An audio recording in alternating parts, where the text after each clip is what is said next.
Now, part of the reason she may be dodging that question is because, as Politico points out today, Sebelius has said in the past that 7 million users, that was a realistic target for the first year. Now, keep in mind, only 365,000 have actually enrolled. And we've also uncovered the most shocking statistic of the day. It comes to us directly from Sebelius's department. Newly released document explicitly states that in Oregon, only 44 people have, quote, selected a plan.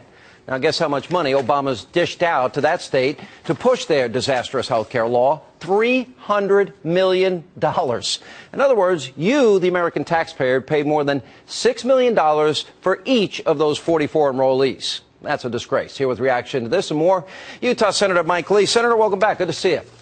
Thank you, Sean. All right, first, let's get your reaction to the Ryan Murray budget deal. A lot of conservatives are angry about it. I want to get your reaction. Yeah, I'm still looking at it, but from what I can see so far, as I look at this, Sean, although I don't envy Paul Ryan's position of having to negotiate with Democrats in the Senate and with the White House when neither the Senate Democrats nor the president appears to have any desire to pass a budget, I see some flaws in the document that they've come up with. What I see is that it doesn't necessarily make government any more efficient. If anything, it just makes government more expensive, and it puts off more spending cuts that need to be made now. Yeah. All right. So am I suspecting right? You're going to be a no, probably? Yeah, I can't support this. I will not be able to vote for this. All right. Let me move on and talk a little bit about Sebelius. One of the things that amazes me we can't get an answer to, a report we did on this program and broke on this program with Peter Schweitzer, as it relates to, did the president meet alone with Kathleen Sebelius? Now, she struggled with that answer today. Have we been able to confirm if they had any meetings since 2010? Not to my knowledge. Now, look, this is inexcusable. This is absolutely unpardonable, the fact that there was this little oversight going on in the launching of this significant an enterprise in which the government is very ill-equipped to act. I want to emphasize, though, Sean, that this is about so much more than just the website. In many respects, I think this administration would like us to focus more on the website, because the website is the thing that can perhaps most easily be fixed, even though it's apparently very difficult to do. The bigger problems, of course, relate to the fundamental unfairness of this law, the fundamental unworkability of this law.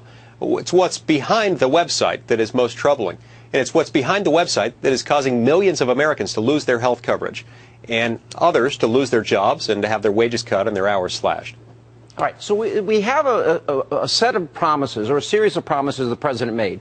How many millions of Americans do you think ultimately lose the plan that they wanted to keep? Do you have an estimate on that? Do we know at this point? Is it going to be as high as 100 million?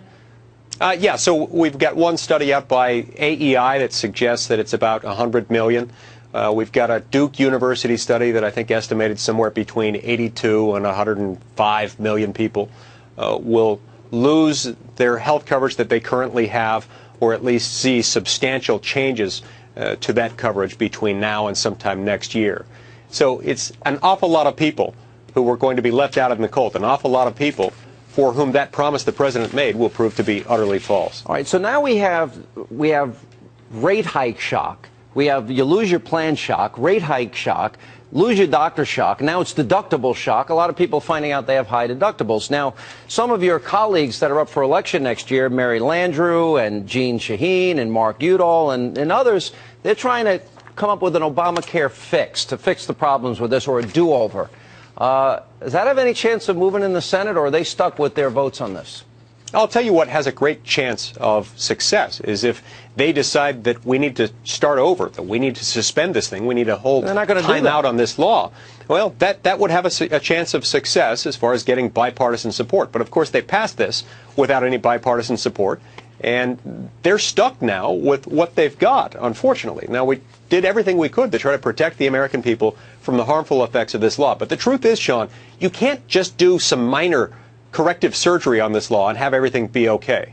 As you point out, it's not just people losing their health coverage or losing their jobs. It's also people seeing their premiums go way up, seeing their deductibles skyrocket, And a lot of other people who, once they've gotten health insurance, if they can still afford it, are seeing that the treatment that they need and they've come to rely on will no longer be available. And in many cases, they won't have access to their doctor. But these senators are specifically saying that they're having conversations about possibly introducing a package of fixes at the appropriate time.